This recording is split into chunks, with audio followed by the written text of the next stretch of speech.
घोटाले की जांच में ईडी की एंट्री हो गई है।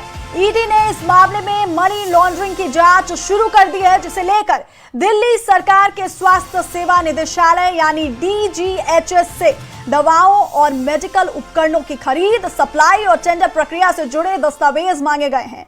ईडी ने डीजीएचएस को चिट्ठी लिखकर ये मांग की है कि दवाओं और उपकरणों की खरीद के लिए जो टेंडर जारी किए गए हैं, जिन मैन्युफैक्चरर्स से खरीद की गई है और जहां जहां सप्लाई की गई है, उससे जुड़े सारे दस्तावेज उपलब्ध कराएं। जांच के दायरे में portable x ray machine, C-arm, radiological equipment, anaesthesia work station, ORS bedsheet, linen सामान, surgical item, dressing, suture, cannula, gloves और दवाइयों जैसी खरीद शामिल है। ईडी ने टेंडर प्रक्रिया, तकनीकी और वित्तीय मूल्यांकन, ठेके देने की प्रक्रिया, सामान की सप्लाई, जांच, मंजूरी और पेमेंट रिलीज से जुड़े रिकॉर्ड भी मांगे हैं। आपको बता दें कि सीएम रेखा गुप्ता और एलजी के निर्देश पर एसीबी ने 2 जून को इस मामले में एफआईआर दर्ज की थी। 19 जून 2026 को एसीबी ने सीपीए के पूर्व head of office doctor Vinod Kumar रंगा को गिरफ्तार किया। आरोप है कि टेंडर प्रक्रिया को इस तरह तैयार किया गया कि कुछ खास कंपनियों को फायदा मिले, जिसमें सरकारी पैसे की बंदरबाट भी हुई है। तो स्वास्थ्य विभाग में 600 करोड़ घोटाला केस है ये, और ईडी ने अब मनी लॉन्ड्रिंग का केस दर्ज किया है। तो इस पूरे मामले में अब ईडी की एंट्री हो गई है। और आपको बता दें कि अब इस मनी लॉन्ड्रिंग की जांच शुरू कर दी गई है, जिसे लेकर दिल्ली सरकार के स्वास्थ्य सेवा निदेशालय से दवाओं और मेडिकल उपकरणों की खरीद, सप्लाई और टेंडर प्रक्रिया की से जुड़े जो दस्तावेज हैं वो मांगे गए हैं।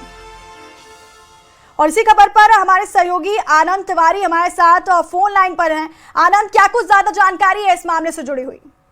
देखिए, दिल्ली में 600 करोड़ रुपए का एक हेल्थ स्कैम घोटाला हुआ था और उस पूरे मामले में जो ईडी है, प्रवर्तन निदेशालय, उसने मनी लॉन्ड्रिंग पीएमएलए का केस दर्ज कर लिया है। ईडी ने दिल्ली सरकार के स्वास्थ्य विभाग को इससे जुड़े मामले को लेकर एक लेटर भी लिखा है और संबंधित दस्तावेज मांगे हैं।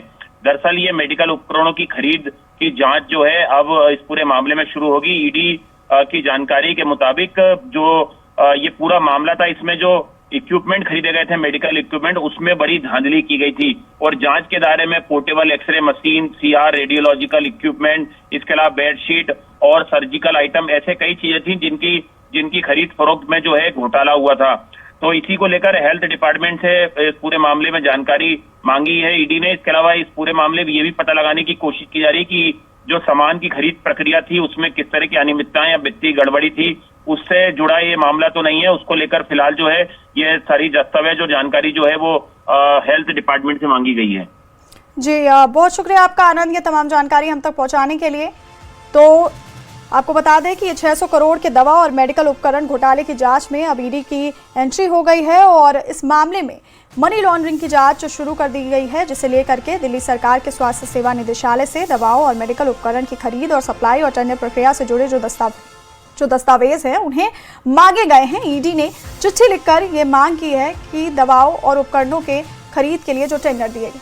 और दिल्ली दवा घोटाला अब तक क्या क्या हुआ, तो आपको बता दें सीएम रेखा गुप्ता और एलजी के निर्देश पर जांच इस पूरे मामले में शुरू की गई है। 2 जून को दिल्ली एसीबी ने केस दर्ज किया था और आपको बता दें 19 जून को डॉक्टर विनोद कुमार रंगा को गिरफ्तार किया गया था। इस पूरे मामले में सीपीए के पूर्व हेड ऑफ ऑफिस हैं डॉक्टर रंगा। अब ईडी ने इस पूरे मामले की जांच शुरू कर दी है और मनी लॉन्ड्रिंग की जांच कर रही है ईडी।